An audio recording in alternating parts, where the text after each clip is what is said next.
So guys, जैसा कि आज जो आपका रेलवे ग्रुप डी का 23 दिसंबर के सभी शिफ्टों का एग्ज़ाम हो गया है दोस्तों, जिसका जो है मैं आपको बिल्कुल 100% एक्यूरेट आंसर के साथ जो है इस वीडियो में बताऊंगा।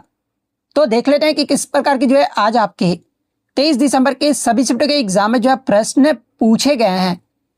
उससे पहले एक बात और दोस्तों, कि जिन्होंने भी अगर चैनल को सब्सक्राइब नहीं किया है तो रेलवे ग्रुप डी एग्ज़ाम से रिलेटेड पल पल की अपडेट के लिए जो है चैनल को सब्सक्राइब जरूर कर दीजिएगा। और बगल में ही आपको एक बेल आइकन यानी घंटे का निशान भी दिख रहा होगा, तो आप उस भी जो है जरूर प्रेस कर दीजिएगा। तो चलिए वीडियो को स्टार्ट करते हैं।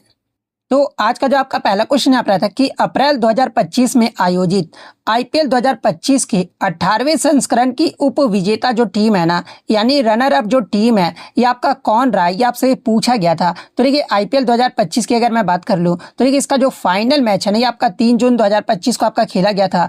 और किस स्टेडियम में आपका खेला गया था, तो आपका अहमदाबाद के नरेंद्र मोदी स्टेडियम में जो आपका खेला गया था। और फाइनल जो मैच है ना, ये आपका रॉयल चैलेंजर्स बेंगलुरु यानी रॉयल चैलेंजर्स बेंगलुरु और साथ में आपका पंजाब किंग्स के मध्य जो है ना, ये आपका फाइनल में जो आपका खेला गया था, जिसमें आरसीबी की टीम ने जो है ना, ये आपका पंजाब किंग्स की टीम को जो है आपका 6 रनों से हराकर जो है अपना पहला टाइटल आईपीएल का खिताब जो है ये आपका आरसीबी के द्वारा जो आपका जीता गया था। लेकिन यहाँ पर उप विजेता यानी रनर अप के बारे में आपका पूछा गया था। तो देखिए उप विजेता जो आपका रहा था ना, ये आपका पंजाब किंग्स जो आपका रहा था। तो ऑप्शन सी पंजाब किंग्स आपका करेक्ट आंसर होगा। आगे के शिफ्ट में अगर आपसे पूछा जाए कि आरसीबी की जो 2025 में जो है ना, इस टीम के कप्तान कौन रहे थे, तो इस टीम के जो कप्तान है ना, ये आपके रजत पाटीदार जो है आपके रहे थे। और पंजाब किंग्स के जो आपके कप्तान है ना, ये आपके श्रेयस अय्यर रहे थे। तो ये पॉइंट भी आप ध्यान में रखिएगा। और आईपीएल 2025 का आपका कौन सा संस्करण था, तो ये आपका 18वां संस्करण था, जिसमें अगर प्राइज मनी की बात कर ले तो देखिए विजेता टीम को जो है यानी आरसीबी को जो है ये आपका 20 करोड़ और उप विजेता टीम को जो है यानी पंजाब किंग्स को जो है ये आपका 12.5 करोड़ का इनामी राशि जो आपका दिया गया था। तो ये फैक्ट भी आप ध्यान में रखिएगा। और इससे प्रीवियस शिफ्ट में आपका यहाँ से पूछा गया था ना कि आईपीएल 2025 में जो है आपके मैन ऑफ द मैच जो है ना, फाइनल में जो है ये आपके कौन रहे थे, तो आपके आरसीबी के प्लेयर कुणाल पांड्या जो है ना, ये आपके फाइनल के मैन ऑफ द मैच जो आपके रहे थे। तो ये सारे फैक्ट जो आपको ध्यान में रखना है। नेक्स्ट आपका रहा था कि अवतल दर्पण यानी कनकेव मिरर की जो फोकस दूरी यानी फोकल लेंथ का जो चिन्ह होता है ना, ये क्या होता है। जहां पे इस प्रकार के आपके 4 ऑप्शन जो वो दिए गए थे, तो ये अवतल दर्पण पूछा गया होगा या फिर आपका अवतल लेंस भी पूछा गया होगा ना। तो दोनों में ही आपको बता दूं कि इसका जो आपका फोकल लेंथ यानी फोकस जो दूरी होता है ना, इसका जो चिन्ह होता है ये आपका निगेटिव होता है। और निगेटिव ही क्यों होता है, क्योंकि इसका जो फोकस पॉइंट होता है ना, ये आपका दर्पण के सामने और आपतित प्रकाश की दिशा के जो आपका विपरीत दिशा में होता है। और मैंने आपको पहले भी बताया था कि कार्टेशियन साइन कन्वेंशन के अनुसार जो है ना, विपरीत दिशा में मापी गई जो दूरियां होती है ना, ये हमेशा आपका निगेटिव यानी आपका ऋणात्मक जो आपका माना जाता है। तो क्वेश्चन में आपका अवतल दर्पण पूछा गया होगा या फिर आपका अवतल लेंस पूछा गया होगा, दोनों में आपका जो फोकस दूरी का जो चिन्ह होगा ना, ये आपका निगेटिव होगा। तो ऑप्शन बी निगेटिव आपका करेक्ट आंसर होगा। और इससे कभी कभी एग्जाम में आपका न्यूमेरिकल भी पूछा जाता है। तो देखिए उदाहरण के तौर पे जो है ना, यदि किसी अवतल दर्पण की फोकस दूरी जो है ना आपका 50 सेंटीमीटर है, तो गणितीय रूप में जब आप लिखोगे ना, तो आपका फोकल मतलब कि फोकस जो दूरी होगा ना, ये आपका -50 सेंटीमीटर होगा। तो ये पॉइंट भी आप ध्यान में रखिएगा। नेक्स्ट आपका यहाँ पर क्वेश्चन आया था कि यदि किसी वस्तु को आपका कन्वेक्स लेंस यानी उत्तल लेंस के मुख्य फोकस पर आपका रखा जाता है ना, तो उसका जो प्रतिबिंब है ये आपका कहाँ पर बनेगा और कैसा बनेगा, ये आपसे जो वो पूछा गया था। जहाँ पे इस प्रकार के आपके 4 ऑप्शन जो वो दिए गए थे। तो ये जो रहा आपका ये कन्वेक्स लेंस हो गया, ठीक है। और यहाँ पर जब आपका मतलब कि जब वस्तु को जो है ना, ये आपका मुख्य फोकस F1 पर आपका होती है ना, तो लेंस से निकलने वाली जो प्रकाश किरणें होती है ये आपका एक दूसरे का आपका समानांतर आप यहाँ पे क्लियरली देख सकते हैं कि आपका पैरेलल जो आपका जाता है। और ये जो आपका किरणें होती है ना, ये आपका इन्फिनिटी यानी अनंत पर जाकर जो है ना, ये आपका मिलते हुए जो है आपका माना जाता है। इसके अलावा अगर मतलब कि प्रतिबिंब की नेचर यानी प्रकृति की बात कर ले, तो देखिए किरणें जो होता है आपका वास्तव में अनंत पर जो आपका मिलेगा, इसलिए जो प्रतिबिंब होगा ना, ये आपका वास्तविक और उल्टा होगा यानी रियल एंड इन्वर्टेड जो है ये आपका प्रकृति का जो आपका नेचर होता है। वहीं अगर प्रकृति का अगर साइज यानी आकार की बात कर ले, तो देखिए मुख्य अक्ष से दूरी जो है ना, ये आपका बहुत अधिक होने के कारण जो है ये आपका प्रतिबिंब जो है ये आपका हाईली इनलार्ज्ड यानी अत्यधिक जो है ना, ये आपका आवर्धित या फिर बहुत बड़ा जो है ये आपका बनता है। तो किस ऑप्शन में आपका इस प्रकार से दिया गया कि यदि किसी वस्तु के उत्तल लेंस के मुख्य फोकस पर रखा जाता है तो उसका जो प्रतिबिंब है ये कहाँ पर बनेगा, तो आपका अनंत पर बनेगा। और आपका जो कैसा बनेगा, तो आपका वास्तविक और अत्यधिक आवर्धी जो है ना ये आपका बनेगा। यह आपका ऑप्शन सी में दिया गया है, तो ऑप्शन सी आपका करेक्ट आंसर होगा। नेक्स्ट आपका यहाँ पर आता है कि जब एक चलती हुई गाड़ी जो है अचानक रुकती है तो उसमें बैठे व्यक्ति जो है ना आगे की ओर जो है आपके झुक जाते हैं। और ये जो आपका न्यूटन के जो है ना किस नियम के कारण जो आपका होता है, जहाँ पे इस प्रकार के आपके चार ऑप्शन जो वो दिए गए थे। तो देखिए मैं आपको बता दूं कि ये जो आपका न्यूटन के जो है ना प्रथम नियम आपका क्या कहलाता है, तो इसे जो आपका लॉ ऑफ इनर्शिया यानी जड़त्व का नियम जो आपका कहा जाता है। और इसके अनुसार यानी न्यूटन के प्रथम नियम के अनुसार जो है ना कोई वस्तु अपने विराम अवस्था या फिर एक समान गति की अवस्था में जो है ना ये आपका तब तक आपका बना रहता है कि जब तक आपका उस पर जो है कोई भी एक्सटर्नल फोर्स यानी बाहरी बल न लगाया जाए। ये जो आपका न्यूटन का प्रथम नियम जो आपका कहता है। और जब गाड़ी चल रही होती है ना तो व्यक्ति का जो शरीर होता है ये भी आपका गाड़ी के साथ आपका गति में होता है। और जैसे ही गाड़ी आपका अचानक रुकती है ना तो व्यक्ति के शरीर का जो निचला जो हिस्सा होता है ना जो कि आपका गाड़ी के संपर्क में रहता है वो भी आपका रुक जाता है। लेकिन शरीर को ऊपरी हिस्सा गति के जड़त्व यानी इनर्शिया ऑफ मोशन के कारण जो है ना अपनी गति की अवस्था जो है आपका बनाए रखना चाहता है। इसके कारण जो मतलब कि न्यूटन के प्रथम नियम के कारण ही जो है ना ये आपका व्यक्ति जो होता है ना ये आपका आगे की ओर जो आपका झुक जाता है। और अन्य उदाहरण की अगर मैं बात कर लूँ तो देखे होंगे कि रुकी हुई बस की अचानक चलने पर जो है ना पीछे की ओर आप झुक जाते होंगे। और ये जो आपका न्यूटन के प्रथम नियम का ही ये आपका उदाहरण है। तो ये आपका किसका उदाहरण है, तो न्यूटन का प्रथम नियम जिसे आपका लॉ ऑफ इनर्शिया भी कहा जाता है। तो ऑप्शन ए आपका करेक्ट आंसर होगा। नेक्स्ट आपका क्वेश्चन यहाँ पर आया था कि यदि मतलब कि दो वस्तुओं के द्रव्यमान m1 और m2 को जो है ना ये आपका दोगुना कर दिया जाए तो सार्वत्रिक गुरुत्वाकर्षण नियतांक यानी यूनिवर्सल ग्रेविटेशनल कांस्टेंट पर जो है ना ये क्या प्रभाव पड़ेगा, ये आपसे पूछा गया था। जहाँ पर इस प्रकार के आपके चार ऑप्शन जो वो दिए गए थे। तो देखिए अगर सार्वत्रिक नियतांक यानी यूनिवर्सल कांस्टेंट की बात कर ले तो देखिए ये जो आपका कैपिटल जी होता है ना ये आपका मतलब इसे आपका ही जो है यूनिवर्सल कांस्टेंट जो आपका कहा जाता है। और सार्वत्रिक शब्द का अर्थ क्या होता है कि इसका जो मान है ना ये पूरे ब्रह्मांड में जो है ये आपका हर जगह जो आपका स्थिर रहता है। और जी का मान वस्तु के द्रव्यमान यानी m1 और m2 या फिर उनके बीच की जो दूरी होती है ना r पर जो है ये आपका निर्भर नहीं करता है। इसका जो मान होता है ना हमेशा आपका ये आपका मतलब कि स्थिर रहता है। क्या होता है, तो जी इक्वल टू आपका होता है तो 6.67 इंटू 10⁻11 न्यूटन मीटर स्क्वायर पर केजी स्क्वायर जो है ये आपका हमेशा जो ये आपका स्थिर रहता है। और गुरुत्वाकर्षण बल का जो सूत्र होता है ये आपका क्या होता है, तो F equal to G m1 into m2 by R square. ये जो आपका मतलब कि गुरुत्वाकर्षण बल का जो है आपका सूत्र होता है। और यदि दोनों द्रव्यमान को आपका दोगुना भी कर दिया जाना तो गुरुत्वाकर्षण बल जो है ये आपका जरूर जो है ये आपका 4 गुना बढ़ जाएगा। लेकिन आपका नियतांक जो है ना यानी आपका जो यूनिवर्सल जो कांस्टेंट है इसका मान जो है आपका वही रहेगा यानी अपवर्तित नहीं होगा। यानी द्रव्यमान या दूरी में किसी भी बदलाव से जो है ना जी के मान पे आपका कोई भी परिवर्तन नहीं आता। और यही आपसे पूछा गया था। तो ये किस ऑप्शन में आपका दिया गया है, तो ऑप्शन सी में जो आपका दिया गया है तो ऑप्शन सी आपका यहाँ पे करेक्ट आंसर होगा। देखिए इस क्वेश्चन में थोड़ा सा मैं आपको पहले ही बता दूं कि ये क्वेश्चन इस प्रकार से नहीं पूछा गया था। थोड़ा सा ऑप्शन जो था ना कि F equal to M A आपका ये मतलब कि इस तरह से आपका दिया गया था B minus U by T, इस प्रकार से ऑप्शन जो है ना आपके दिए गए थे। तो मैं आपको यहाँ पर बता देता हूँ, आपको टेंशन लेने की जरूरत नहीं है। तो देखिए न्यूटन का जो दूसरा नियम होता है ना कि आपका क्या होता है, तो F equal to M A होता है। और गति का आपने पहला समीकरण पढ़ा हुआ कि क्या होता है, तो V equal to U plus A T होता है। जहाँ पर एक्सेलरेशन निकालने का आपका सूत्र क्या होता है, तो A equal to V minus U by T. यही आपको मतलब कि ऑप्शन में आपका दिया गया था कि F इक्वल टू आपका m दिया गया था और एक्सेलरेशन वाला ये वैल्यू आपका एक ऑप्शन में आपका दिया गया था यानी आपका V minus U by T एक ऑप्शन में आपको देखने को मिला होगा। तो ये वाला ऑप्शन आपका करेक्ट आंसर होगा।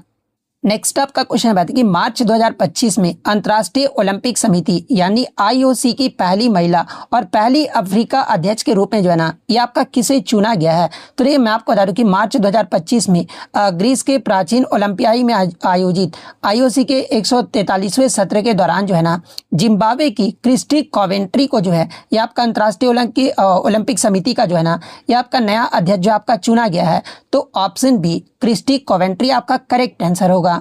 नेक्स्ट आपका बता था कि जून 2025 में इंग्लैंड के खिलाफ जो आपका टेस्ट मैच हुआ था ना, यानी टेस्ट का जो श्रृंखला मैच हुआ था, उसमें किस भारतीय विकेटकीपर बल्लेबाज ने जो है ना दोनों पारियों में शतक जो आपका लगाया था। इस प्रकार का क्वेश्चन आपका पूछा गया था, जहां पे इस प्रकार के 4 ऑप्शन जो वो दिए गए थे। तो ये मैं आपको बता दूं कि भारतीय टीम के विकेटकीपर बल्लेबाज ऋषभ पंत ने जून 2025 में जो है ना लीड्स इंग्लैंड के हेडिंगली मैदान पर आपका खेले गए पहले टेस्ट मैच के दौरान ही जो है ना ये आपका असाधारण उपलब्धि जो आपके हासिल किए थे। और उन्होंने मैच की पहली पारी में जो है ये आपका मतलब कि शतक यानी 134 रन, और दूसरी पारी में जो है ना ये आपका 118 रन जो आपके बनाए थे। और इसी प्रदर्शन के साथ ऋषभ पंत जो है ना एक ही टेस्ट मैच की दोनों पारियों में शतक बनाने वाले जो है पहले भारतीय विकेटकीपर बल्लेबाज, और कुल मिलाकर दुनिया के केवल जो है ना दूसरे विकेटकीपर बल्लेबाज जो आपके बन गए हैं। तो यही आपसे पूछा गया था। तो ऑप्शन सी ऋषभ पंत आपका करेक्ट आंसर होगा। और इससे प्रीवियस चैप्टर में आपका पूछा गया था ना कि जून 2025 में आपका पटौदी ट्रॉफी का नाम बदलकर जो है ना ये क्या कर दिया गया है। तो देखिए मैं आपको बता दूं कि जून 2025 में इंग्लैंड और भारत का जो टेस्ट सीरीज हुआ था ना, इसका जो पहले नाम था 2025 में, इससे पहले जो नाम था ना ये आपका पटौदी ट्रॉफी के नाम से आपका जाना जाता था। लेकिन 2025 में इसका नाम बदलकर जो है ना ये आपका एंडरसन तेंदुलकर ट्रॉफी जो है आपका कर दिया गया है। तो ये फैक्ट भी आपको ध्यान में रखना है। अब देखिए इस क्वेश्चन में भी थोड़ा सा त्रुटि है, क्योंकि मतलब कुछ आपके यहाँ पर जो डेटा है ना वो चेंज हो सकते हैं, लेकिन आपका जो उत्तर है जिस प्रकार से भी आएगा आप सॉल्व कर लोगे, क्योंकि मैं फॉर्मूला बता दूंगा तो आपको प्लस करना तो इजीली आता ही होगा। तो इतना तो आप कर ही सकते हो। अब आप कमेंट्स मत करने लगना कि सर ये क्वेश्चन नहीं था, मैं आपको एग्जाम्पल के तौर पर सिर्फ मैं बता रहा हूँ। अगर मतलब कि यहाँ पर मैं क्वेश्चन लिया हूँ जैसे 2 ओम, 6 ओम, 8 ओम, 10 ओम, 14 ओम, इसके प्रतिरोध को जो है ना आपका सीरीज यानी श्रेणी क्रम में आपका जोड़ा जाता है, तो तुल्य जो प्रतिरोध होगा ना यानी इक्विवेलेंट जो रेजिस्टेंस होगा इसका मान क्या होगा ये आपसे पूछा गया था। तो देखिए जब भी आपका इस प्रकार का क्वेश्चन रहना और इसमें आपका इक्विवेलेंट रेजिस्टेंस आपका पूछा जाए और श्रेणी क्रम में आपका जुड़ा रहना, तो आपको सिंपल क्या करना होता है कि R equivalent equal to R1 plus R2 plus R3 plus R, जितना भी आपका मतलब कि दिया गया होगा तो प्रतिरोध। तो यहाँ पर आपका प्रतिरोध क्या क्या है, तो आपका 2 है प्लस 6 है प्लस 8 है प्लस 10 है प्लस 14 है, इतना है। तो 6 2 8 8 8 16 16 और 10 26 26 और ये 14 कितना होता है, तो आपका 40 होता है। बस आपको इतना जोड़ना था, तो इतना जोड़ लोगे तो 40 ओम जो आपका निकल कर आएगा। ये किस ऑप्शन में, तो ऑप्शन बी में आपका दिया गया है। तो ऑप्शन बी आपका करेक्ट आंसर होगा। अब यहाँ पे कोई भी डिजिट हो आप इजीली तो वो निकाल दोगे ना। जोड़ना तो आपको जोड़ना घटाना इतना मैं थोड़े अब सिखाने वाला हूँ। उसके बाद अगर मतलब कि सीरीज, ये तो आपका सीरीज का हो गया ना। अगर आपसे पैरेलल के बारे में अगर पूछा जाए तो ये पैरेलल में आपका क्या होता है, R equivalent equal to 1/R1 plus 1/R2 plus 1/R3, ये जो इसका फॉर्मूला होता है। तो ये फैक्ट भी आप ध्यान में रखिएगा। नेक्स्ट आपका यहाँ पर आता है कि जून 2025 में जारी सतत विकास सूचकांक 2025 में जो है ना भारत का रैंक जो आपका पूछा गया था, और ये आपका सेकंड शिफ्ट में भी पूछा गया था प्लस आपका थर्ड शिफ्ट में भी जो आपका पूछा गया था। तो देख सकते हैं कि आपका क्वेश्चन जो आपका रिपीट हो रहा है।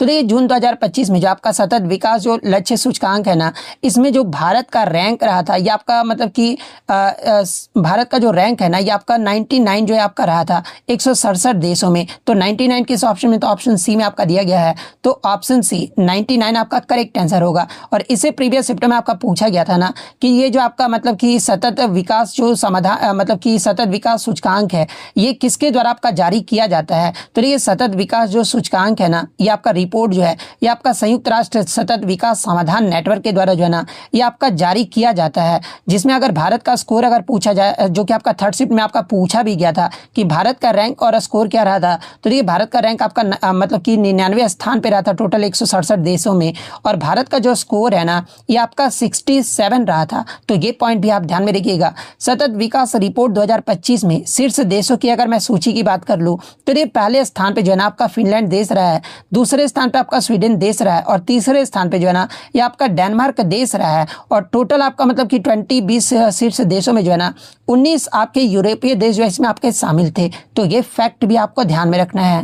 नेक्स्ट आपका यहाँ पर है कि ELI स्कीम का जो संबंध है ना ये आपका मुख्य रूप से किस क्षेत्र से है, जहाँ पे इस प्रकार के 4 ऑप्शन जो आपके दिए गए थे। तो देखिए ELI का फुल फॉर्म अगर आपको पता होता है क्या होता है, तो ये आपका एम्प्लॉयमेंट लिंक्ड इनेक्ट मतलब कि इंसेंटिव होता है, और यानी आपका ये जो आपका रोजगार से जुड़ा जो है एक आपका प्रोत्साहन है। और इस योजना की जो घोषणा है ना ये भारत सरकार के द्वारा जो है केंद्रीय बजट 2024-25 में आपका किया गया था, जिसे वर्ष 2025 में जो है ना व्यापक स्तर पर जो आपका लागू किया गया है। और देखिए ईएलआई का जो योजना का मुख्य उद्देश्य है ना, ये संगठित क्षेत्र में नए कर्मचारियों की भर्ती को प्रोत्साहित करना और युवाओं को रोजगार के अवसर भी जो आपका प्रदान करना है।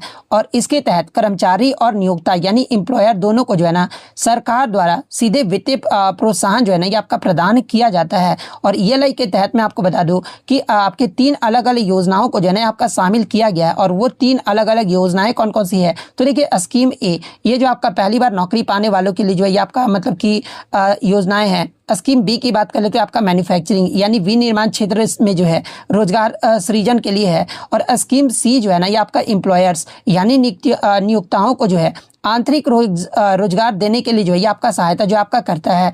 और ये जो आपका योजना है ना ये आपके ministry of labours and employment यानी केंद्रीय श्रम और रोजगार मंत्रालय माध्यम से जो है ना ये आपका क्रियान्वित जो आपका किया जा रहा है। तो ये फैक्ट भी आप ध्यान में रखिएगा। तो आपका रोजगार से जुड़ी प्रोत्साहन योजना ये आपका ईएलआई है। तो ऑप्शन बी आपका यहाँ पे करेक्ट आंसर होगा। नेक्स्ट आपका यहाँ पर आता है कि भारतीय रिजर्व बैंक ने आंध्र प्रदेश राज्य के लिए जो है ना अपना नया क्षेत्रीय कार्यालय यानी रीजनल जो ऑफिस है ना ये कहाँ पर स्थापित किया है, जहाँ पे इस प्रकार के 4 ऑप्शन जो वो दिए गए थे। तो देखिए मैं आपको बता दूं कि भारतीय रिजर्व बैंक ने अपना नया जो क्षेत्रीय कार्यालय है ना आंध्र प्रदेश के जो है ये आपका विजयवाड़ा में जो आपका स्थापित किया है। और इसका जो उद्घाटन है ना ये आपका जून 2025 में आपका किया गया था, ताकि राज्य में अपनी पहुंच और सेवाओं को भी जो आपका बढ़ाया जा सके। और इसका उद्घाटन अगर पूछा जाए कि किसके द्वारा आपका किया गया है, तो आपका आरबीआई के डिप्टी गवर्नर टी रविशंकर के द्वारा जो है आपका 16 जून 2025 को जो आपका किया गया था।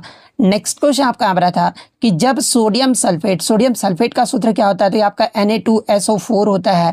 और इस मतलब कि सोडियम सल्फेट और बेरियम क्लोराइड के विलयन को जो है ना आपस में अभिक्रिया करते हैं तो बनने वाला जो आपका व्हाइट प्रेसिपिटेट यानी श्वेत जो अवक्षेप होता है ना ये कौन सा पदार्थ होता है, ये आपसे पूछा गया था। जहां पर आपके इस प्रकार के जो है ना आपके 4 ऑप्शन जो वो दिए गए थे। तो देखिए मैं आपको बता दूं कि सोडियम सल्फेट और बेरियम क्लोराइड की अभिक्रिया में बनने वाला जो आपका श्वेत जो मतलब कि अवक्षेप होता है ना ये आपका बेरियम सल्फेट होता है। आप यहाँ पे रासायनिक प्रतिक्रिया भी आप देख सकते हैं। ये जो आपका बेरियम सल्फेट होता है ना यही आपका व्हाइट प्रेसिपिटेट जो आपका बनता है। तो बेरियम सल्फेट किस ऑप्शन में आपका दिया गया है, तो ऑप्शन बी में आपका दिया गया है। तो ऑप्शन बी आपका करेक्ट आंसर होगा। और इससे प्रीवियस चैप्टर में आपका पूछा गया था ना कि ये जो आपका इक्वेशन दे दिया गया था और पूछा गया था ये किस प्रकार का आपका रिएक्शन है यानी अभिक्रिया है। तो देखिए ये जो आपका डबल डिस्प्लेसमेंट रिएक्शन यानी द्विविस्थापन अभिक्रिया का उदाहरण है, क्योंकि इसमें आपका आयनों का जो है ना ये आपका आदान प्रदान जो आपका किया जा रहा है। तो ये पॉइंट भी आप ध्यान में रखिएगा। नेक्स्ट आपका यहाँ पर आता है कि डेविड स्लेजले को जो है ना उनके किस उपन्यास के लिए जो है 2025 का बुकर पुरस्कार जो आपका प्रदान किया गया है, जहाँ पे इस प्रकार के आपके 4 ऑप्शन जो वो दिए गए थे। तो देखिए मैं आपको बता दूं कि कनाडाई ब्रिटिश लेखक डेविड सेजले को जो है ना अपने उपन्यास फ्लेश के लिए जो इन्हें आपका 2025 का प्रतिष्ठित बुकर पुरस्कार जो आपका दिया गया है। तो ऑप्शन बी फ्लैश आपका यहाँ पे करेक्ट आंसर होगा। नेक्स्ट आपका यहाँ पर था कि मैकेनिकल एनर्जी यानी यांत्रिक ऊर्जा जो है ये किस योग के बराबर होता है, जहाँ पे इस प्रकार के 4 ऑप्शन जो वो दिए गए थे। तो देखिए मैकेनिकल एनर्जी इक्वल टू क्या होता है, तो ये आपका काइनेटिक एनर्जी प्लस आपका पोटेंशियल एनर्जी, ये जो होता है आपका मैकेनिकल एनर्जी का योग के बराबर होता है। तो किस ऑप्शन में आपका दिया है, तो ऑप्शन सी में आपका दिया गया है। तो ऑप्शन सी आपका करेक्ट आंसर होगा। नेक्स्ट आपका यहाँ था कि महिलाएं कॉपर टी का जो उपयोग है ना ये किसके बचाव के लिए जो आपका करती है। तो देखिए महिलाएं कॉपर टी का जो मतलब कि प्रयोग है ना उपयोग है ये आपका गर्भधारण से मतलब कि बचाव के लिए जो आपका करती है। तो ऑप्शन सी प्रेगनेंसी आपका करेक्ट आंसर होगा। अब इस क्वेश्चन में भी थोड़ा सा डेटा हो सकता है चेंज हो, मैं पहले से ही माफी मांग लेता हूँ अगर डेटा चेंज हो तो, लेकिन मैं आपको मतलब कि फॉर्मूला बता दूंगा ना, सूत्र बता दूंगा तो आप इजीली तो उतना सॉल्व कर सकते हो ना। जैसे कि यदि एक ध्वनि तरंग की आवृत्ति जो है ये आपका 330 हर्ट्ज है और ध्वनि की चाल जो है ये आपका 330 मीटर पर सेकेंड है, तो आपका तरंग दैर्घ्य यानी आपका जो वेवलेंथ है ना ये आपका पूछा गया था कि आपका क्या होगा, जहाँ पे इस प्रकार के आपके 4 ऑप्शन जो वो दिए गए थे। तो देखिए मैं आपको हमेशा बताते रहा हूँ कि जब भी आपका आवृत्ति और ध्वनि की चाल और आपका तरंग दैर्घ्य इनके बीच का रिलेशन आपका दिया रहे ना, तो इनका आपका सिंपल सा फॉर्मूला क्या होता है, इनके बीच का जो संबंध का फॉर्मूला होता है ये आपका v इक्वल टू जो है f इंटू लैम्डा, ये जो आपका मतलब कि फॉर्मूला होता है जहाँ पर लैम्डा जो होता है ये आपका तरंग दैर्घ्य होता है यानी वेवलेंथ होता है। तो वेवलेंथ हमें निकालना है क्योंकि क्वेश्चन में आपका ये दोनों तो आपका गिवन है। तो लैम्डा इक्वल टू क्या हो जाएगा, तो v/f हो जाएगा, जहाँ पे f आपका सॉरी मतलब v कितना दिया गया है, तो आपका 330 आपका दिया गया है और f आपका कितना दिया गया है, तो ये भी आपका 330 ही जो आपका दिया गया है यानी जो लैम्डा निकल कर आएगा ना, ये आपका 1 मीटर जो आपका निकल कर आएगा। तो यही आपसे पूछा गया था कि लैम्डा का वैल्यू क्या आएगा, तो आपका 1 मीटर आएगा। तो ऑप्शन सी 1 मीटर आपका करेक्ट आंसर होगा। अब बहुत सारे बच्चे बोल रहे थे कि सर इसमें जो ध्वनि की चाल दी गई थी ना, सॉरी ध्वनि की चाल तो आपका जो कितना दिया गया था इसमें, नहीं शायद ध्वनि की चाल नहीं, ध्वनि की तरंग की आवृत्ति में बोल रहे थे कि शायद सर 33 कुछ दिया होगा। तो मैंने आपको यहाँ पर फॉर्मूला तो बता ही दिया ना, तो आप इजीली जो है मतलब कि वैल्यू पुट करके भी जो है इजीली जो वो सॉल्व कर लोगे जो भी दिया गया होगा जिस प्रकार से। नेक्स्ट आपका क्वेश्चन यहाँ पर आया था कि भारतीय रिजर्व बैंक यानी आरबीआई के किस पूर्व गवर्नर को जो है ना 2025 में प्रधानमंत्री नरेंद्र मोदी के मुख्य सचिव यानी प्रिंसिपल सेक्रेटरी के रूप में जो है ना आपका नियुक्त किया गया है, जहाँ पे इस प्रकार के 4 ऑप्शन जो वो दिए गए थे। तो ये मैं आपको बता दूं कि शक्तिकांत दास जो कि आपके आरबीआई के जो है ना ये आपके 25वें नंबर के आपके गवर्नर जो आपके बनाए गए थे, और 2025 में इन्हें आपका प्रधानमंत्री नरेंद्र मोदी के जो है ना मुख्य सचिव के रूप में आपका नियुक्त किया गया है। तो ऑप्शन सी शक्तिकांत दास आपका करेक्ट आंसर होगा। अब क्या बताइए कि ये सारे क्वेश्चन जो अभी मैंने करंट अफेयर्स के करवाया है, क्या मैंने आपको 7-8 वीडियो जो दिया था करंट अफेयर्स का, उससे सारे क्वेश्चन आपको मिल रहे हैं या फिर नहीं मिल रहे हैं? तो जिनका भी आगे आने वाले दिनों में एग्जाम है ना, जो कि आपका पोस्टपोन होकर फरवरी में हो गया ना, तो आप मतलब कि वो सारे करंट अफेयर जो है आप जरूर कर लीजिएगा। और बीच बीच में जो एग्जाम जिस दिन नहीं होगा उस दिन में मैं आपको करंट अफेयर्स के वीडियो जो आपको प्रोवाइड करता रहूंगा। तो आप चैनल को जो वो जरूर सब्सक्राइब कर लीजिएगा। और आप कमेंट करके ये भी साथ में बताइएगा कि वर्तमान में जो है ना आपके आरबीआई के जो गवर्नर है ये कौन है और कितने नंबर के हैं, ये भी आप कमेंट करके जरूर बताइएगा। नेक्स्ट आपका क्वेश्चन आ रहा था कि पौधे में पैरेन्काइमा ऊतक का जो है ना मुख्य कार्य जो आपका पूछा गया था, जहां पे इस प्रकार के 4 ऑप्शन जो वो दिए गए थे। तो देखिए पैरेन्काइमा पौधे में पाया जाने वाला जो है ना ये आपका सबसे सरल और अस्थायी ऊतक यानी सिंपल परमानेंट टिश्यू जो आपका होता है, और इसकी कोशिकाएं जो है ना आपका जीवित होती है और उनकी दीवारें भी जो है ये आपका पतला होता है। और पैरेन्काइमा का जो मुख्य कार्य है ना कि इसका जो मुख्य कार्य होता है ये पौधे के लिए भोजन यानी स्टार्च का भंडारण करना और उन्हें जो आपका सहारा देना होता है। तो ये आपका किस ऑप्शन में आपका दिया है, तो ऑप्शन बी में आपका दिया गया है। तो ऑप्शन बी आपका करेक्ट आंसर होगा। नेक्स्ट आपका यहाँ पर था कि मोन्था चक्रवात ने जो है ना आंध्र प्रदेश के किस जिले को जो है सबसे अधिक प्रभावित किया था। यह आपका इस प्रकार का क्वेश्चन जो वो देखने को मिला था, या फिर क्वेश्चन आपका थोड़ा सा अटपटा टाइप का पूछा गया था। तो ये क्वेश्चन जो आप कमेंट करके जरूर बता दीजिएगा। तो मोन्था चक्रवात की बात कर ले अगर इस प्रकार से पूछा गया होगा, तो ये आपका आंध्र प्रदेश के जो है ना काकीनाडा जिले को जो है सबसे अधिक प्रभावित किया था, क्योंकि यहाँ पर चक्रवात का लैंडफॉल जो है ना ये आपका सबसे अधिक हुआ था। तो ऑप्शन डी काकीनाडा आपका करेक्ट आंसर होगा। नेक्स्ट आपका यहाँ बताते हैं कि इसरो ने 2029 में प्रस्तावित किस मिशन के लिए जो है ना यूरोपीय अंतरिक्ष एजेंसी के साथ जो है ये आपका सहयोग का समझौता जो आपका किया है।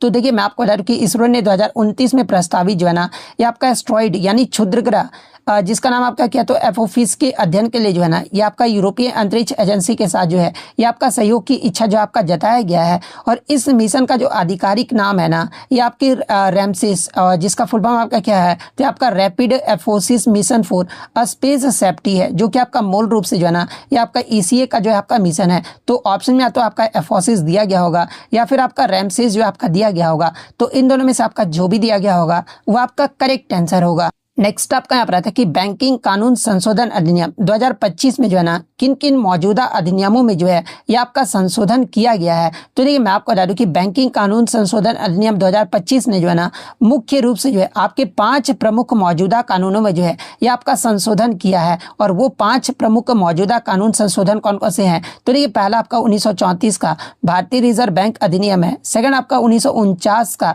बैंकिंग विनियमन अधिनियम है। थर्ड आपका जो है 1955 यानी 1955 का जो है ना भारतीय स्टेट बैंक अधिनियम है। फोर्थ आपका जो है ना ये आपका 1970 और 1980 यानी आपका चौथा और पांचवा जो है आपका 1970 और 1980 का जो है ये आपका बैंकिंग कंपनियां अधिनियम है। तो इस 5 प्रमुख मौजूदा अधिनियमों में जो है ना मतलब कानूनों में जो है ये आपका संशोधन किया गया है, जिसमें आपका जमाकर्ता सुरक्षा, शासन और पारदर्शिता जो है आपका बढ़ी है, तथा रिपोर्टिंग और ऑडिटिंग मानकों में भी जो है ना ये आपका सुधार हुआ है। इसके अलावा बात कर ले संसाधन मतलब कि संशोधन के मुख्य उद्देश्य क्या कह रहे हैं, तो ये जमाकर्ता मतलब कि नामांकन सुविधाओं को जो है आपका सरल बनाया गया है, जिससे जमाकर्ताओं के लिए जो है ये आपका दावा निपटान जो है ये आपका आसान हो गया है। इसके अलावा मैं आपको बता दूं कि मतलब आपके जो है सहकारी बैंकों में निदेशकों का कार्यालय जो है ना, ये आपका 8 से बढ़ाकर आपका 10 वर्ष करना और पर्याप्त हित यानी सब्सटेंशियल इंटरेस्ट की मौद्रिक सीमा को भी जो है ना, ये 5 लाख से बढ़ाकर जो है आपका 2 करोड़ जो आपका करना है। इसके अलावा सार्वजनिक बैंक के बैंक को यानी आपका PSBS को बिना दावे वाली राशि का निवेशक शिक्षा और संरक्षण कोष में जो है ना स्थानांतरित करने की अनुमति भी जो आपका देना है। तो ये 5 ऑप्शन में आपका दिया गया होगा या फिर आपका सिर्फ ऑप्शन में 5 दिया गया होगा। तो इनमें जिस प्रकार से भी ऑप्शन दिया गया होगा ना, वो आपका करेक्ट आंसर होगा। नेक्स्ट आपका यहाँ रहता है कि वक्फ अधिनियम 1995 का नया नाम जो है ये क्या प्रस्तावित किया गया है, जहाँ पे इस प्रकार के 4 ऑप्शन जो वो दिए गए थे। तो देखिए मैं आपको बता दूं कि वक्फ अधिनियम 1995 का जो नया नाम है ना, इस संशोधन के तहत अभी से आपका जो है संयुक्त वक्फ प्रबंधन अधिकारिता दस्ता और विकास अधिनियम यानी उम्मीद एक्ट के नाम से जो है ना ये आपका जाना जाएगा। तो ये आपका किस ऑप्शन में आपका दिया गया, उम्मीद एक्ट। तो ये आपका मतलब कि उम्मीद एक्ट वाला जो आपका है ना, ये आपका ऑप्शन डी में जो आपका दिया गया है। तो ऑप्शन डी आपका यहाँ पे करेक्ट आंसर होगा। नेक्स्ट आपका यहाँ पर आता है कि अस्थि यानी हड्डी को मांसपेशी से जोड़ने वाला ऊतक को जो है ना ये क्या कहा जाता है, ये आपसे पूछा गया था। जहाँ पे इस प्रकार के 4 ऑप्शन जो वो दिए गए थे। तो ये हड्डी को मांसपेशी से जोड़ने वाला जो ऊतक होता है ना, ये आपका कौन सा होता है, तो ये आपका टेंडन होता है। तो टेंडन आपका यहाँ पे करेक्ट आंसर होगा। वहीं अगर बात कर ले कि आपका जो है हड्डी को हड्डी से आपका कौन जोड़ता है, तो देखिए हड्डी से हड्डी को जो है ना ये आपका लिगामेंट जो आपका जोड़ता है। तो ये फैक्ट भी आपको ध्यान में रखना है। तो यहाँ पर आपका जो है मांसपेशी से हड्डी के बारे में पूछा गया था। तो ऑप्शन बी कंडरा या फिर टेंडन जो भी ऑप्शन में दिया गया होगा वो आपका करेक्ट आंसर होगा। तो यहाँ तक रहा आपका सेकंड शिफ्ट का क्वेश्चन। अब हम लोग थर्ड शिफ्ट के क्वेश्चन को जो वो देख लेते हैं। तो ये थर्ड शिफ्ट में जो आपका पहला क्वेश्चन यहाँ पर आया था ना कि फीफा महिला विश्व कप 2027 जो है ये कहाँ पर आयोजित किया जाएगा, ये आपसे पूछा गया था। जहाँ पे इस प्रकार के 4 ऑप्शन जो वो दिए गए थे। तो देखिए फीफा महिला विश्व कप 2027 की बात कर ले तो ये आपका ब्राजील में आयोजित किया जाएगा और ये आपका 2027 का जो है ना ये आपका 10वां संस्करण रहेगा। तो ऑप्शन सी ब्राजील आपका करेक्ट आंसर होगा। इसके अलावा ये तो आपका महिला के बारे में हो गया। फीफा विश्व कप 2026 वाला अगर पुरुष वाला अगर पूछा जाए तो ये आपका 2026 का जो पुरुष वाला होगा ना ये आपका 23वां संस्करण रहेगा। और इसके जो आयोजन है ना ये आपका संयुक्त रूप से जो है कनाडा, मैक्सिको और संयुक्त राज्य अमेरिका में जो ये आपका किया जाएगा। तो ये फैक्ट भी आपको ध्यान में रखना है। नेक्स्ट आपका क्वेश्चन यहाँ पर आया था कि संतान का लिंग यानी आपका संतान का जो लिंग है ना मुख्य रूप से जो है ये किसके द्वारा आपका निर्धारित होता है, जहाँ पे इस प्रकार के आपके 4 ऑप्शन जो वो दिए गए थे। तो देखिए मैं आपको बता दूं कि मनुष्यों में जो है ना आपके 23 जोड़े गुणसूत्र होते हैं और इनमें से आपका 22 जोड़े पुरुष और महिलाओं में जो है दोनों में ही आपके जो वो समान होते हैं। लेकिन जो 23वां जोड़ा होता है ना यानी इसी जो आपका सेक्स क्रोमोसोम्स यानी लिंग गुणसूत्र जो है ना 23वें जोड़े को जो है ये आपका कहा जाता है। और मनुष्यों में 23 जोड़े गुणसूत्र होते हैं। इनमें से जो मैं आपको पहले ही बता दिया हूँ, जिसमें आपका महिलाओं के पास जो है ना केवल आपका जो है XX आपका जो है लिंग गुणसूत्र होता है। इसका अर्थ ये हुआ ना कि माता से आने वाला जो अंडाणु है ये आपका हमेशा जो है ना ये आपका X गुणसूत्र ही जो आपका प्रदान करेगा। वहीं अगर पिता की बात कर ले यानी पुरुषों के पास जो है ना ये आपका XY लिंग गुणसूत्र होता है। और पिता के जो मतलब कि शुक्राणु होते हैं ना ये 2 प्रकार के हो सकते हैं। एक तो आपका मतलब कि आधा X हो सकता है या फिर आपका आधा Y वाला हो सकता है। तो अगर लिंग निर्धारण की बात कर ले तो देखिए यदि X गुणसूत्र वाला शुक्राणु अंडाणु को निषेचित करता है ना तो जो संतान होती है ये आपका लड़की होती है यानी XX आपका लड़की होती है। और यदि Y गुणसूत्र वाला शुक्राणु अंडाणु को निषेचित करता है ना तो जो संतान होता है ये आपका लड़का यानी XY होगा। तो चूंकि माता हमेशा आपका X ही देती है इसलिए बच्चा लड़का होगा या फिर लड़की होगा ना ये पूरी तरह से जो है ये आपका पिता से मिलने वाले गुणसूत्र पर जो है ये आपका निर्भर करता है। और यही आपसे पूछा गया था। तो पिता के गुणसूत्र द्वारा किस ऑप्शन में आपका दिया गया है, तो ऑप्शन बी में आपका दिया गया है। तो ऑप्शन बी आपका करेक्ट आंसर होगा। नेक्स्ट आपका यहाँ पर क्वेश्चन आया था कि भौतिकी में कार्य को बल के रूप में जो है ना ये आपका कैसे परिभाषित किया जाता है, जहाँ पे इस प्रकार के आपके 4 ऑप्शन जो वो दिए गए थे। तो देखिए मैं आपको बता दूं कि वर्क इक्वल टू क्या होता है, तो आपका F इंटू एस होता है यानी आपका बल इंटू विस्थापन होता है। तो ये किस ऑप्शन में आपका दिया, तो ऑप्शन बी में आपका दिया गया है। तो ऑप्शन बी आपका करेक्ट आंसर होगा। नेक्स्ट आपका क्वेश्चन यहाँ पर आता है कि मानव शरीर में जो है ना रक्त प्लाज्मा का जो है मुख्य कार्य क्या होता है, ये आपसे पूछा गया था। जहाँ पे इस प्रकार के जो है ना आपके 4 ऑप्शन जो वो दिए गए थे। तो देखिए मानव शरीर में रक्त प्लाज्मा का जो मुख्य कार्य होता है ना, ये आपका ट्रांसपोर्टेशन यानी आपका कार्य परिवहन है। और ये जो आपका पानी, प्रोटीन, पोषक तत्व है जैसे कि ग्लूकोज और विटामिन, इसके अलावा हार्मोन, अपशिष्ट उत्पाद जैसे कि आपका कार्बन डाइऑक्साइड और रक्त कोशिकाओं को जो है ना पूरे शरीर में जो आपका ले जाता है। और साथ में आपका शरीर के तापमान, पीएच संतुलन और रक्तचाप को बनाए रखने में जो है ये आपका मदद करता है। और संक्रमण से लड़ने वाले एंटीबॉडी भी जो है आपका मतलब कि प्रदान करता है। तो इसमें जो आपका मानव शरीर में रक्त प्लाज्मा का मुख्य कार्य क्या है, तो इसमें आपका दिया गया था एक ऑप्शन में कि अपशिष्ट उत्पादों और कार्बन डाइऑक्साइड का परिवहन करना, ये जो आपका प्लाज्मा का मुख्य कार्य होता है। तो ऑप्शन सी आपका करेक्ट आंसर होगा।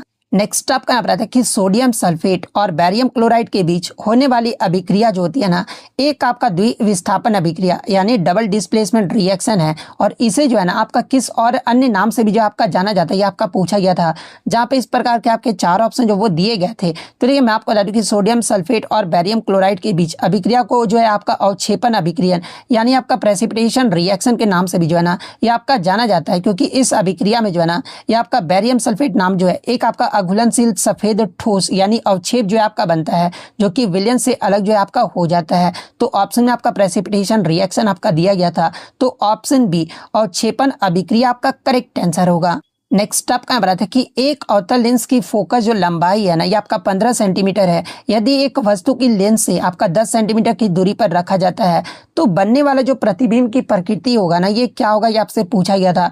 जहाँ पे इस प्रकार के आपके 4 ऑप्शन जो वो दिए गए थे। तो ये सबसे पहले आपका जो अवतल लेंस में आपका चिन्ह परिपट्टी के अनुसार क्या होता है, तो मैंने आपको पहले ही बताया था कि जो आपका अवतल लेंस में यानी कनकेव लेंस में जो है ना आपका जो मतलब कि फोकस लंबाई होता है, ये एफ आपका निगेटिव होता है। तो एफ आपका -15 सेंटीमीटर, मतलब 15 दिया गया था तो -15 सेंटीमीटर हो जाएगा।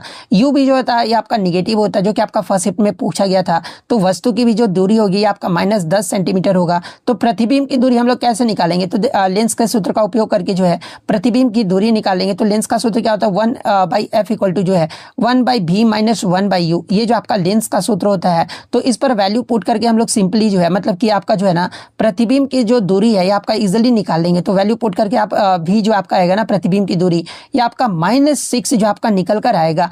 अब हम लोग मतलब कि प्रकृति का निर्धारण करेंगे तो v का मान आपका ऋणात्मक है। इसका अर्थ ये हुआ ना कि प्रतिबिंब जो है आपका वस्तु की आकार की ओर ही बनता है, इसलिए आपका आभासी और सीधा होगा। तो अब हम लोग मैग्निफिकेशन जो आपका निकाल लेंगे तो m = क्या होता है, v/u होता है आपका। तो आपका v जो है -6 दिया गया था और u भी आपका -10 होता है। तो आपका माइनस माइनस कट जाएगा और ये आपका m जो निकल कर आएगा ना, ये आपका 0.6 जो आपका निकल कर आएगा। और एक बात आप हमेशा नोट कर लेना कि अवतल लेंस हमेशा जो है ना ये आपका आभासी, सीधा और छोटा प्रतिबिंब ही जो है आपका बनाता है। और यही आपसे पूछा गया था। तो आभासी, सीधा और छोटा किस ऑप्शन में आपका दिया गया है, तो ऑप्शन डी में आपका दिया गया है। तो ऑप्शन डी आपका करेक्ट आंसर होगा। नेक्स्ट आपका बताते हैं कि which of the following is a metal, यानी निम्नलिखित में से कौन सी जो है ना आपका धातु है। जहाँ पे इस प्रकार के 4 ऑप्शन जो वो दिए गए थे। तो ये धातु आपका मतलब कि वे तत्व होती है ना जो आपका चमकदार होता है, तन्य होता है, इसके अलावा विद्युत तथा उष्मा का आपका सुचालक होता है और आघातनशील होता है। और यहाँ पर जो आपका जो कॉपर है ना यानी तांबा जो है एक आपका संक्रमण धातु है, जो कि इन सभी गुणों को जो है आपका रखता है। इसके अलावा जल हो गया, ऑप्शन में आपका जल भी दिया गया था, लवण यानी आपका सॉल्ट दिया गया था, हवा, ये सारे आपके मिश्रण या फिर गैस हैं, आपके धातु नहीं है। जो आपका धातु है ना ये आपका कौन सा था, आपका कॉपर यानी तांबा है। तो ऑप्शन डी तांबा आपका करेक्ट आंसर होगा। नेक्स्ट क्वेश्चन आपका बताता है कि धातुओं की प्रकृति यानी नेचर ऑफ मेटल्स के संदर्भ में जो है ना निम्नलिखित में से कौन सा विकल्प जो है आपका सही दिया गया है। जहाँ पे इस प्रकार के आपके 4 ऑप्शन जो वो दिए गए थे। तो देखिए मैं आपको बता दूं कि धातु की जो प्रकृति के संबंध में आपका सही विकल्प ये है ना कि धातु जो है आपका इलेक्ट्रॉन त्याग कर जो है ये आपका पॉजिटिव आयंस यानी धनायन जो है आपका बनाता है। इसके अलावा ये जो धातुएं होती है ना ये आपका इलेक्ट्रोपॉजिटिव यानी विद्युत धनात्मक होती है। और ये सामान्यतः आपका जो है ये आपका ठोस होता है, लेकिन आपका मरकरी जो होता है ना ये आपका अपवाद होता है यानी एक्सेप्शन होता है, जो कि आपका एकमात्र जो है ना ये आपका द्रव धातु है। और उष्मा व विद्युत का भी जो है ना आपका सुचालक होता है। इसके अलावा मतलब कि धातु जो है इनके ऑक्साइड जो होते हैं ना ये आपके क्षारीय यानी बेसिक प्रकृति के होते हैं। इसलिए आपका अम्ल के साथ जब आपका क्षारीय का मतलब कि अभिक्रिया कराया जाता है ना तो इसका जो प्रोडक्ट बनता है ये आपका लवण और जल जो है आपके देते हैं। और एक ऑप्शन में आपका दिया गया था कि धातुएं तन्य तथा आघात वर्धनीय होते हैं, यानी आपका जो मेटल्स आर डक्टाइल्स एंड मैलिएबल होते हैं। ये जो आपका धातु की प्रकृति का जो है ना ये आपका सही विकल्प जो है आपका दर्शाता है। तो ऑप्शन सी आपका करेक्ट आंसर होगा। नेक्स्ट आपका यहाँ पर क्वेश्चन आया था कि निम्नलिखित में से कौन सा विकल्प जो है ना आपके गलत दिए गए हैं, जहाँ पे चार ऑप्शन इस प्रकार से आपके दिए गए थे और इसी में से आपको बताना था ना कि चारों ऑप्शन में कौन सा आपका गलत दिया गया है। तो देखिए, एक बंद परिपथ का मतलब ये होता है ना कि विद्युत धारा के प्रवाह के लिए जो है एक पूर्ण और निर्बाध पथ यानी मतलब कि कंप्लीट एंड अनब्रोकन पाथ जो है ना ये आपका उपलब्ध है। और जब परिपथ बंद होता है ना तो धारा प्रवाहित होती है और बल्ब जलना जो ये आपका चाहिए, इसलिए आपका ये कहना है कि बंद परिपथ में बल्ब नहीं जलेगा, जो कि आपका एक गलत कथन जो आपका दिया गया है। और ये गलत कथन किस में दिया है, तो ऑप्शन बी में आपका जो वो दिया गया है। तो ऑप्शन बी आपका यहाँ पे करेक्ट आंसर होगा। नेक्स्ट आपका यहाँ पर आता है कि ओम के नियम के अनुसार जो है ना यदि प्रतिरोध को यानी रेजिस्टेंस को आपका नियंत्रण रखा जाए, नियत रखा जाए, यानी आपका रेजिस्टेंस को जो है ना आपका कांस्टेंट रखा जाए, विभवांतर को जो है आपका आधा कर दिया जाए, तो आपका जो मतलब कि इलेक्ट्रिक करंट है ना यानी विद्युत धारा पर जो है ये क्या प्रभाव पड़ेगा, ये आपसे पूछा गया था। तो देखिए, ओम्स का लॉ आपका होता है क्या, तो ये आपका V इक्वल टू जो है IR, ये आपका ओम्स का लॉ होता है, जहाँ पे I इक्वल टू क्या हो जाएगा, तो आपका V/R हो जाएगा। जहाँ पर मान प्रारंभिक धारा आपका क्या है कि आप लेट कर लो कि I इक्वल टू जो आपका क्या है, तो आपका V/R है। अब नया जो विभवांतर होगा ना, क्योंकि विभवांतर को आपका आधा कर दिया जा रहा है, तो V डैश इक्वल टू क्या होगा, तो ये आपका V/2 हो जाएगा, यानी आपका आधा हो रहा है। फिर आपका जो रेजिस्टेंस है ना यानी प्रतिरोध को जो है ये आपका कांस्टेंट जो आपका क्वेश्चन में रखा गया है, तो आपका जो नई धारा निकल कर आएगा ये आपका क्या आ जाएगा, तो आपका V यहाँ पर आपका V डैश R डैश आ जाएगा, मतलब V डैश R आ जाएगा, और आपका जो है ना V/2/R आ जाएगा। तो यहाँ से आपका 1/2 आ जाएगा और फिर आपका इंटू V/R आ जाएगा। चूंकि I इक्वल टू आपका क्या आ जाएगा, तो मतलब 1/2 I आ जाएगा। तो जो नई धारा होगा ना ये आपका धारा की जो है ये आपका आधा आ जाएगा, और यही आपसे पूछा गया था। तो धारा आधा हो जाएगा, किस में आपका दिया गया है, तो ऑप्शन सी में आपका दिया गया है। तो ऑप्शन सी आपका करेक्ट आंसर होगा।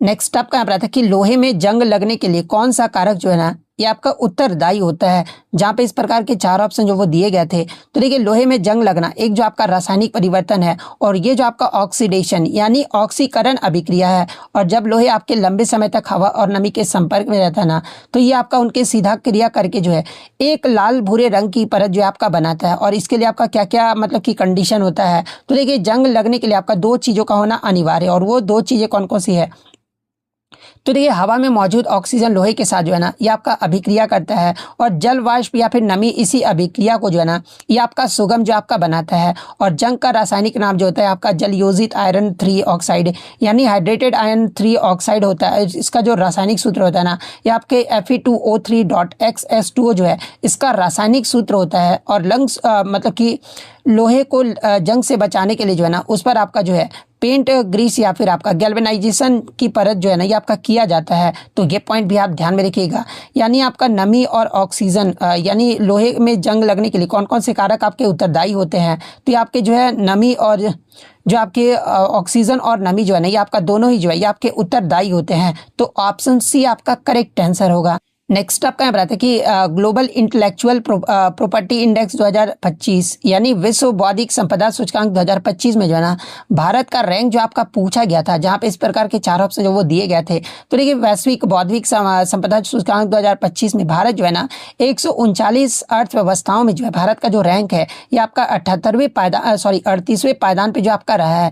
तो ऑप्शन ए 38वां पायदान आपका करेक्ट आंसर होगा। इसका एग्जाम में अगर पूछा जाए कि विश्व बौद्धिक संपदा सूचकांक ये किसके द्वारा आपका जारी किया जाता है, तो आपका वीपो यानी आपका जो है वीपो के द्वारा आपका जो वो जारी किया जाता है।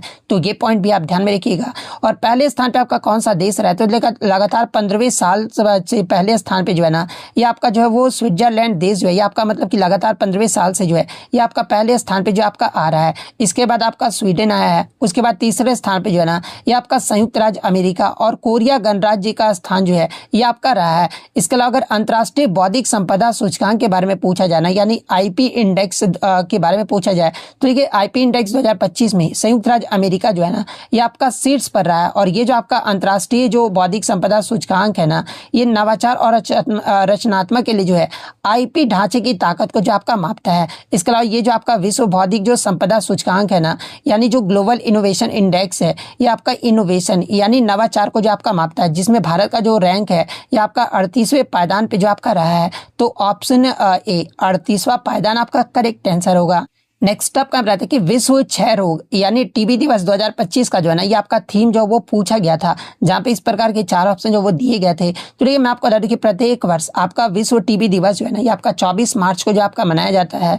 और 2025 का जो इसका थीम है ना ये आपका ये रहा था कि yes we can end TB commit invest deliver, यानी हाँ हम टीबी को खत्म कर सकते हैं, प्रतिबद्ध हो, निवेश करे, परिणाम दे। ये जो आपका 2025 का थीम रहा था। तो ये किस ऑप्शन में, तो ऑप्शन ए में आपका दिया गया है। तो ऑप्शन ए आपका यहाँ पे करेक्ट आंसर होगा। नेक्स्ट आपका ये साइंस में पूछा गया था कि चिपको आंदोलन मुख्य रूप से जो है ना किस उद्देश्य के लिए जो आपका शुरू किया गया था। तो ये आपका शायद सुंदरलाल बहुगुणा जो इसके आपके नेता रहे थे और 1973 में शायद आपका शुरू किया गया था, जो कि आपका जो है ना वनों और पेड़ों की रक्षा के लिए जो आपका शुरू किया गया था। तो ऑप्शन बी वनों और पेड़ों की रक्षा आपका करेक्ट आंसर होगा।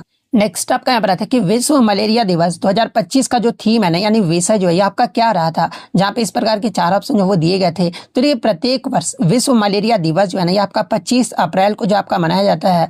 और 2025 का जो आपका इसका थीम है ना ये आपका मलेरिया एंड्स विथ अस, री इन्वेस्ट, री इमेजिन, री इग्नाइट, ये जो आपका 2025 का थीम रहा था। यानी अगर हिंदी में बात कर ले तो देखिए मलेरिया हमारे साथ समाप्त होता है और पुनर्निवेश, पुनर्कल्पना और पुनर्जीवन, ये आपका 2025 का जो आपका थीम रहा है। तो ये आपका ऑप्शन डी में आपका दिया गया है। तो ऑप्शन डी आपका करेक्ट आंसर होगा। नेक्स्ट आपका यहाँ पर आता है कि सतत विकास इंडेक्स 2025 में भारत का रैंक और स्कोर क्या रहा था, ये आपसे पूछा गया था। तो भारत का रैंक मैं आपको पहले भी बताया 99 रैंक पे रहा था और भारत का जो स्कोर है ये आपका 67 रहा था। तो ऑप्शन ए आपका यहाँ पे करेक्ट आंसर होगा। नेक्स्ट आपका यहाँ है कि किस एशियाई टेनिस खिलाड़ी ने जो है ना अपने करियर में जो है सबसे अधिक मतलब कि सिंगल्स यानी एकल टेनिस खिताब जो है ना आपके जीते हैं, जहाँ पे इस प्रकार के 4 ऑप्शन जो वो दिए गए थे। तो ये मैं आपको बता दूं कि चीन की ली नौ जो है ना जिनका नाम आपका क्या है, तो ये आपका लीना है। ये आपका एशिया की जो है ना सबसे सफल टेनिस खिलाड़ी में से एक है और उन्होंने अपने करियर में कुल जो है ना ये आपका 9 WTA एकल खिताब जो आपका जीते हैं, और जिसमें आपका 2 ग्रैंड स्लैम जो कि आपका 2011 फ्रेंच ओपन और 2014 ऑस्ट्रेलियन ओपन जो इनके द्वारा जो आपका जीता गया था। और ये आपका ग्रैंड स्लैम एकल खिताब जीतने वाली जो है ना पहली एशियाई खिलाड़ी जो आपका बनी थी। तो ऑप्शन में आपका लीना दिया गया होगा। तो ऑप्शन सी लीना आपका यहाँ पे करेक्ट आंसर होगा। नेक्स्ट आपका क्वेश्चन आता है कि निम्नलिखित विकल्पों में से जो है ना कौन सी सबसे अधिक अभिक्रियाशील धातु यानी मोस्ट रिएक्टिव मेटल जो है ना ये आपका होता है, जहाँ पे इस प्रकार के 4 ऑप्शन जो वो दिए गए थे। तो देखिए मैं आपको बता दूं कि आपके फ्रांसियम जो आवर्त सारणी में जो है ना सबसे ऊपर, लेकिन प्रयोगशाला में जो है ये आपका अल्प मात्रा में ही बनता है, लेकिन सबसे ज्यादा जो रिएक्टिव होता है ये आपका फ्रांसियम ही होता है। उसके बाद आपका सीजियम होता है, लेकिन आपका ये दोनों ऑप्शन में नहीं दिया गया था। उसके बाद पोटेशियम जो होता है ना आपका सबसे ज्यादा जो है ये आपका अभिक्रियाशील धातु होता है, और पोटेशियम के बाद आपका सोडियम होता है। तो ऑप्शन में आपका पोटेशियम दिया गया था।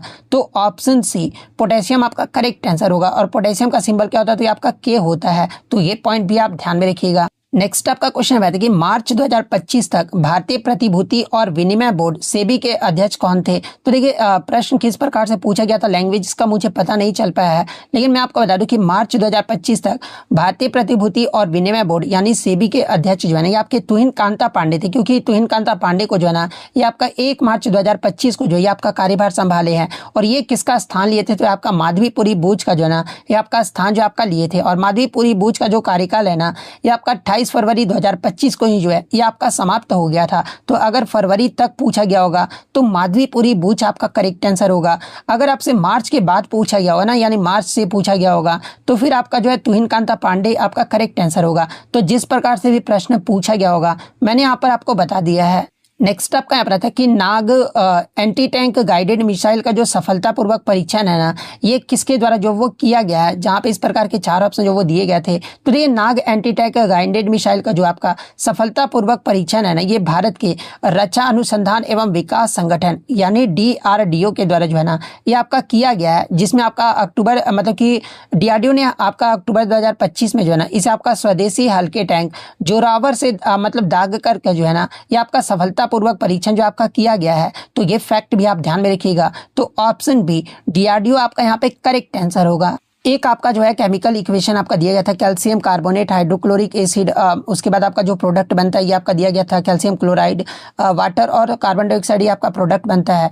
तो इसमें आपका जो बैलेंस करना था, जहाँ पे एक्स आपका इस मतलब एक्स वाई और जेड को जो है ना आपका बैलेंस करने के लिए जो आपका पूछा गया था, और इस प्रकार के जो है आपके 4 ऑप्शन जो वो दिए गए थे। तो देखिए सबसे पहले हम लोग जब मतलब बैलेंस कैसे करते हैं, तो आपका पहले इधर देखते हैं कि कितना दिया गया और इधर वाले को भी आप लोग बैलेंस जो वो करते हैं। तो आपका रिएक्टेंट में आपका कितना दिया गया कैल्शियम में, तो कैल्शियम आप देखोगे तो इधर आपका 1 है। अब इधर प्रोडक्ट में हम लोग कैल्शियम देखेंगे तो इधर आपका एक कैल्शियम है और कहीं कैल्शियम नहीं है, तो एक ये तो आपका बैलेंस्ड है कैल्शियम। उसके बाद हम लोग कार्बन देखेंगे, ठीक है, तो कार्बन इधर तो आपका 1 है और कार्बन आपका इधर कितना है, कार्बन इधर भी आपका 1 है। ये आपका कार्बन कहाँ पर है, हाँ ये कार्बन भी जो है आपका 1 ही है। उसके बाद हम लोग क्या देखेंगे, तो ऑक्सीजन देखेंगे, ऑक्सीजन इधर आपका 3 है। इधर आपका कितना है प्रोडक्ट तरफ, तो ऑक्सीजन देखेंगे तो इधर आपका भी जो है वो 3 ही है, ठीक है। तो अब हम लोग जो है मतलब हाइड्रोजन को देखेंगे, ठीक है, तो हाइड्रोजन इधर आपका कितना, तो ये आपका 1 ही है, मतलब सॉरी रिएक्टेंट की तरफ। उसके बाद आपका हाइड्रोजन इधर जो है ना ये आपका 2 है। तो अब इसको बैलेंस करने के लिए हम लोग क्या करेंगे, तो इधर हम लोग 2 कर देंगे, 2 मतलब 2 HCl हो जाएगा। और क्लोरीन भी आपका इधर कितना है, तो क्लोरीन भी आपका 2 है, तो ये तो आपका इजीली बैलेंस हो जाएगा, यानी यहाँ पर 2 पुट कर देंगे और ये हमारा 1 1 हो जाएगा। तो इजीली जो हमारा मतलब कि बैलेंस्ड हो जाएगा। बस हाइड्रोजन आपको जो वो बैलेंस करना था, तो आप यहाँ पे देख भी सकते हैं आपका 2 HCl सिर्फ आपका होगा। तो x = 2 आ जाएगा, y = 1 और z = 1 आ जाएगा। ये किस ऑप्शन में, ऑप्शन बी में आपका दिया गया है। तो ऑप्शन बी आपका यहाँ पे करेक्ट आंसर होगा। नेक्स्ट आपका यहाँ पर क्वेश्चन आया था कि भारत और श्रीलंका के बीच संयुक्त सैन्य अभ्यास मित्र शक्ति जो है ना ये कहाँ पर आयोजित किया गया था, जहाँ पे इस प्रकार के 4 ऑप्शन जो वो दिए गए थे। तो ये जो आपका मित्र शक्ति है ना ये आपका भारत और श्रीलंका के मध्य होने वाला जो है एक आपका संयुक्त सैन्य अभ्यास है। और 2025 का जो है ना ये आपका 11वां संस्करण रहा था। और ये जो आपका 11वां संस्करण है ना ये कर्नाटक के जो है बेलगांव के मतलब कि आपका बेलगांव में जो है फॉरेन ट्रेनिंग नोड पर जो है ना ये आपका आयोजित किया गया था। और कब से कब तक, तो आपका 10 से 23 नवंबर 2025 तक जो है ना ये आपका चला था। तो ऑप्शन में आपका कर्नाटक का बेलगांव आपका दिया गया था। तो ऑप्शन डी आपका यहाँ पे करेक्ट आंसर होगा। मैत्री शक्ति युद्धाभ्यास का अगर आपसे उद्देश्य पूछा जाए तो देखिए इसका जो उद्देश्य है ना ये आतंकवाद विरोधी और शांति अभियानों में जो है ना दोनों देशों के बीच जो है रक्षा सहयोग और अंतर संचालनीयता को जो है ना ये आपका बढ़ाना था। और इसमें अगर प्रतिभागी की बात कर ले तो देखिए भारतीय सेना की राजपूत रेजिमेंट और श्रीलंका की गजाबा रेजिमेंट सहित दोनों देशों की सेनाओं और वायुसेना के जवान जो है ना ये आपके शामिल हुए थे। तो ये फैक्ट भी आपको ध्यान में रखना है। नेक्स्ट आपका क्वेश्चन है कि ग्लोबल फायर पावर इंडेक्स 2025 में भारत कौन सा स्थान या फिर रैंक पे जो आपका रहा है। तो देखिए ग्लोबल फायर पावर इंडेक्स 2025 में भारत जो है ना ये आपका चौथे पायदान पे जो आपका रहा है। और शीर्ष 3 देश की अगर मैं बात कर लूँ तो देखिए पहले स्थान पे आपका संयुक्त राज्य अमेरिका रहा है, सेकंड स्थान पे आपका रूस, थर्ड स्थान पे आपका चीन देश रहा है। तो ऑप्शन सी भारत का पूछा गया था, तो चौथा आपका यहाँ पे करेक्ट आंसर होगा। नेक्स्ट आपका यहाँ पर था कि आकाश का नीला रंग मुख्य रूप से किस परिघटना के कारण जो है ना ये आपका दिखाई देता है। तो देखिए आकाश का जो नीला रंग मुख्य रूप से जो है ना ये आपके स्कैटरिंग ऑफ लाइट यानी प्रकाश के परिकिरण और विशेष रूप से जो है ना ये आपके रेले स्कैटरिंग यानी रेले परिकिरण नामक घटना के कारण जो है ये आपका दिखाई देता है, जिसमें आपका सूर्य का प्रकाश जो है ना पृथ्वी के वायुमंडल में मौजूद छोटे गैस के अणुओं और कणों से टकरा कर जो है सभी दिशाओं में जो आपका बिखर जाता है। और ये जो आपका नीला प्रकाश होता है ना जिसकी जो रंग धैर्य होती है ये आपका कम होता है। और इसका जो परिकिरण होता है ये आपका अन्य रंग जैसे कि आपका लाल की तुलना में जो है ना ये आपका बहुत ही अधिक होता है, जिससे आकाश जो आपका नीला जो आपका दिखाई देता है। तो स्कैटरिंग ऑफ लाइट यानी प्रकाश का परिकिरण आपका किस ऑप्शन में दिया गया है, तो ऑप्शन सी में आपका दिया गया है। तो ऑप्शन सी आपका करेक्ट आंसर होगा। नेक्स्ट आपका क्वेश्चन है कि 3 दिवसीय फिट इंडिया कार्यक्रम 2025 जो है ना ये कहाँ पर आयोजित किया गया था, जहाँ पे इस प्रकार के 4 ऑप्शन जो वो दिए गए थे। तो ये मैं आपको बता दूं कि 3 दिवसीय फिट इंडिया कार्यक्रम 2025 जो है ना ये आपका विशेष रूप से जो है फिट इंडिया कार्निवल के रूप में 16 से 18 मार्च 2025 तक जो है ना ये नई दिल्ली के जवाहरलाल नेहरू स्टेडियम में जो है ये आपका आयोजित किया गया था। और इसका जो उद्घाटन है ना ये आपका केंद्रीय मंत्री डॉक्टर मनसुख मंडाविया के द्वारा जो आपका किया गया था। तो ऑप्शन ए नई दिल्ली आपका करेक्ट आंसर होगा। नेक्स्ट आपका यहाँ पर आता है कि विभिन्न आर्थिक पूर्वानुमानों के अनुसार 2026 तक जो है ना भारत की जीडीपी लगभग जो है ये कितने ट्रिलियन डॉलर ये हो जाएगा, जहाँ पे इस प्रकार के 4 ऑप्शन जो वो दिए गए थे। तो देखिए मैं आपको बता दूं कि अंतर्राष्ट्रीय मुद्रा कोष और विश्व बैंक इसके अलावा विभिन्न रेटिंग एजेंसियों के द्वारा जो है ना ये आपका न्यूनतम अनुमानों में आपका 2025 के अंत तक के अनुसार जो है ना भारत 2026 में लगभग जो है ये आपका 4.5 ट्रिलियन डॉलर की जीडीपी तक जो है ना ये आपका पहुंच जाएगा। तो ऑप्शन सी 4.5 ट्रिलियन डॉलर आपका यहाँ पे करेक्ट आंसर होगा। नेक्स्ट क्वेश्चन आपका बताते हैं कि निम्नलिखित में से किस नस्ल की गाय जो है ना ये आपका रोग प्रतिरोधी प्रकृति यानी रेजिस्टेंस नेचर की है, जहाँ पे हूबहू जो आपके 4 ऑप्शन जो वो दिए गए थे। तो ये इन चारों ऑप्शन के अकॉर्डिंग अगर बात कर लेना तो यह जो आपका रेड सिंधी होता है ना, ये जो नस्ल की गाय होती है ये आपका मतलब कि रोग प्रतिरोधी प्रकृति जो है ये सबसे ज्यादा इसी का होता है। तो ऑप्शन ए रेड सिंधी आपका करेक्ट आंसर होगा। नेक्स्ट क्वेश्चन आपका यहाँ बताता है कि 100 किग्रा द्रव्यमान की 2 वस्तुएं जो है ना एक दूसरे से आपका 1 मीटर की दूरी पर आपका स्थित है और उनके बीच लगने वाला जो गुरुत्वाकर्षण बल होगा ना ये कितना होगा, ये आपसे पूछा गया था, जहाँ पे इस प्रकार के आपके 4 ऑप्शन जो वो दिए गए थे। तो देखिए मैं आपको बता दूं कि न्यूटन के गुरुत्वाकर्षण के सार्वत्रिक नियम के अनुसार जो है ना 2 पिंडों के बीच लगने वाला बल का परिभाषा क्या होता है, तो F = Gm1 × M2/r²। ये जो आपका मतलब कि ये आपका 2 पिंडों के बीच लगने वाला ये आपका बल की परिभाषा होता है, जहां प्रथम वस्तु का द्रव्यमान आपका दिया गया 100 kg और दूसरे का भी आपका सेम ही दिया गया है जो कि आपका 100 kg आपका दिया गया है। r आपका यानी आपका जो दूरी है ये आपका 1 मीटर दिया गया था और गुरुत्वाकर्षण नियतांक का तो वैल्यू है यहाँ आपका कहीं भी चले जाओ ये आपका सेम ही रहता है। G जो है ये आपका 6.674 × 10⁻11 न्यूटन मीटर स्क्वायर पर केजी स्क्वायर होता है। तो सिंपल हम लोग वैल्यू पुट करके जो वो कैलकुलेट कर लेंगे, तो इस फॉर्मूले पे वैल्यू पुट करके हम लोग जब इस प्रकार से कैलकुलेट करोगे ना तो ये आपका 100 × 100 कितना होता है, तो ये आपका 10,000 होता है। तो उसके बाद आपका यहाँ पर 10,000 करोगे तो 10⁻4 आ जाएगा और 11 माइनस आपका जो 4 करोगे ना तो हमारा 11 और आपका ये +4 आएगा 10⁻4। पावर जब आप प्लस माइनस करेंगे तो कितना माइनस प्लस माइनस होता है, तो -7 जो है ना ये आपका पावर कैलकुलेट होके आएगा। यानी आपका जो मतलब कि क्वेश्चन में क्या पूछा गया था कि उनके बीच लगने वाला जो गुरुत्वाकर्षण बल होगा ना ये कितना होगा, तो आपका 6.67 × 10⁻⁷ न्यूटन जो है ना ये आपका मतलब कि गुरुत्वाकर्षण बल होगा। तो ऑप्शन सी आपका यहाँ पे करेक्ट आंसर होगा।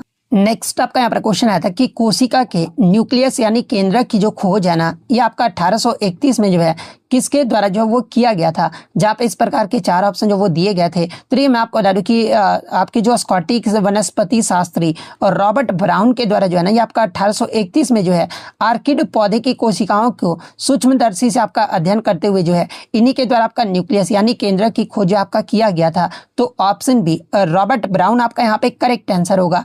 इसके अलावा रॉबर्ट हुक की बात कर ले तो इन्होंने 1665 में जो है ना सबसे पहले जो है मृत कॉर्क कोशिकाओं की जो है ना आपका खोज किए थे। वहीं अगर जीवित कोशिका के बारे में अगर पूछा जाए तो देखिए ये जो आपका एंटोनी वैन लीeuwenhoek थे ना इन्होंने सबसे पहले जो है जीवित कोशिका यानी बैक्टीरिया और प्रोटोजोवा को जो है ना ये आपका देखा था। तो ये पॉइंट भी आप ध्यान में रखिएगा। रुडोल्फ विर्चो की बात कर ले तो इन्होंने बताया था कि नई कोशिकाएं जो है ना ये पहले से मौजूद कोशिकाओं से जो आपका बनती है। ये जो आपका रुडोल्फ विर्चो के द्वारा आपका बताया गया था।